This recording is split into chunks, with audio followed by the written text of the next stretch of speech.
O que é interessante, o que o Luiz Eduardo está dizendo, é que as soluções que nós estamos apresentando para este momento de crise, por incrível que pareça, são receitas antigas. Eu fico me perguntando o seguinte, se não há um enorme equívoco nisso, se o mundo não se transformou de uma maneira terrível, né, deu um salto, mudou a lógica de alguns fenômenos e nós estamos enfrentando problemas, primeiro diagnosticando com uma receita antiga, com uma teoria antiga. Eu temo que a gente pode estar fazendo isso. Há um chinês, acho que nessa semana, ou semana passada, que prognosticou que, acho que 2020, 2030, os Estados Unidos perde a sua condição de grande potência mundial. Para a China. E perde para a China. Perde em primeiro lugar. Perde em primeiro lugar, exatamente. Olha só. É provável. É provável. Mas isso foi que levou à frente a doutrina Bush contra o terrorismo. Porque ele disse que era um novo fenômeno que deveria ser tratado de outra forma. Está falando o quê? Do terrorismo? Eu estou falando do terrorismo. Sim. Que era um fenômeno diferente, que estava num momento diferente. E foi enfrentado de forma diferente, senão invadindo, controlando os países, foi feito sim. Agora vamos... Agora esse negócio da medida econômica que está dizendo que está usando... a receituária... Estamos voltando... Se você olhar, o mundo economicamente, ele vive desse jeito. Começa do jeito, aí vai pendendo, aí vai...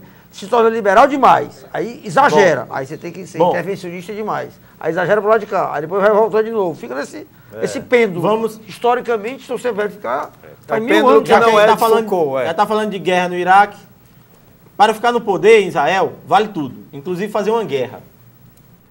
Do mesmo modo que os Estados Unidos invadiram o Iraque sem apoio internacional, Israel invade Gaza e massacra a população civil. Do mesmo modo que George Bush foi reeleito provocando pavor e medo na população americana com a propalada guerra contra o terror, Tzipi Livni, ministro das Relações Exteriores, pertencente ao partido Kadima, e Ehud Barak, ministro da Defesa, pertencente ao Partido Trabalhista, fazem uma guerra para ganhar as eleições em fevereiro. O que está em jogo é o poder, e quando o poder está em jogo, a razão e as virtudes saem de férias. Daí que, à exceção dos Estados Unidos, ninguém e nenhuma nação apoiam o ataque desproporcional e irracional de Israel aos palestinos. Valmir, a razão saiu de férias? Essa semana, inclusive... Saiu de férias, inclusive, no seu texto aqui, porque você costurou a lógica do conflito todo em torno da eleição. É verdade que há uma eleição em fevereiro, mas, por favor, o problema é um pouco mais... Não, mas calma, é um pouco mais complicado ali.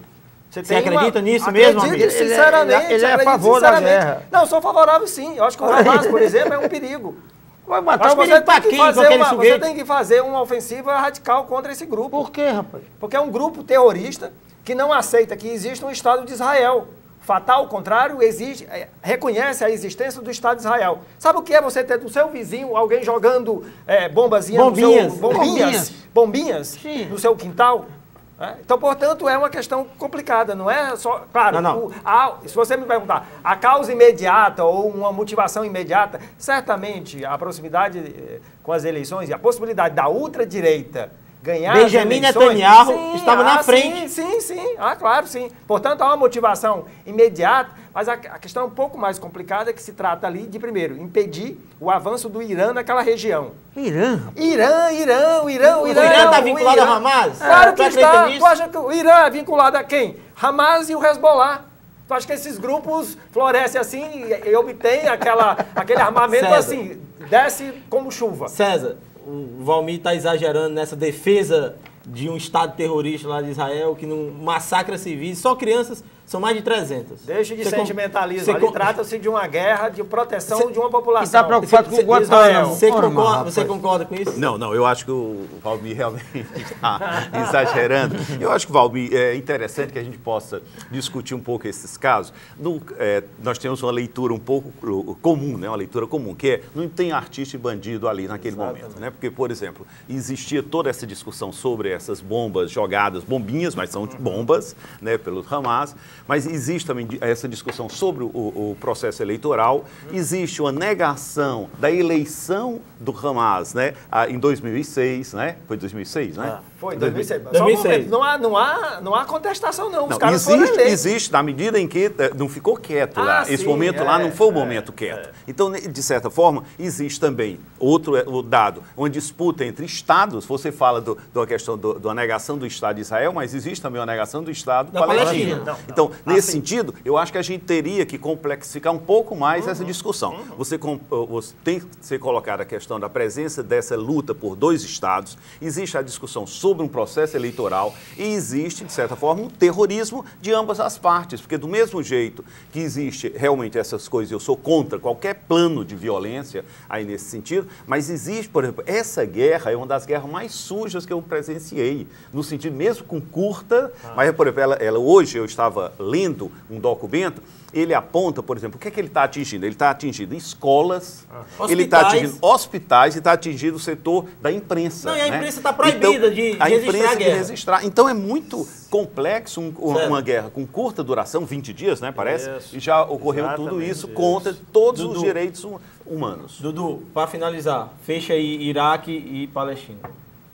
Para finalizar, sua opinião. Você está defendendo o Valmir, é isso? Não, de maneira nenhuma. Não, eu estou isolado. Eu acho que o Valmir está exagerando a coisa, que o fato de você querer atacar o Hamas não pode sair matando todo mundo que está no meio do caminho.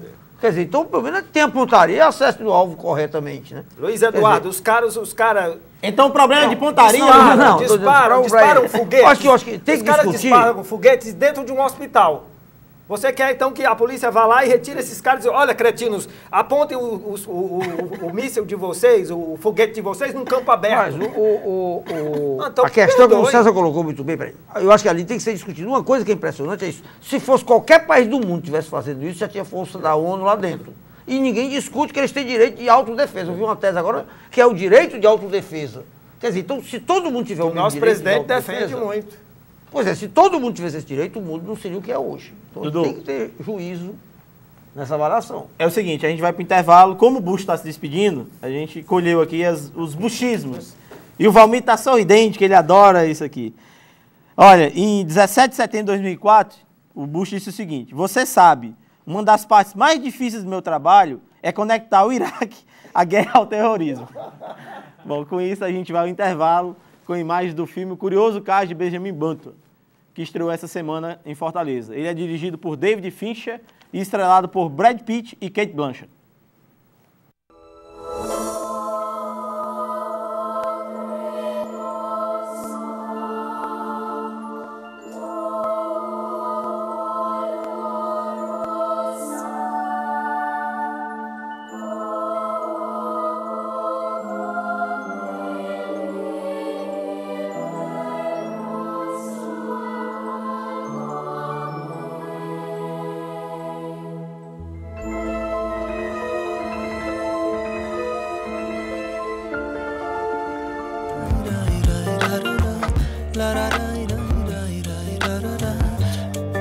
Para entrar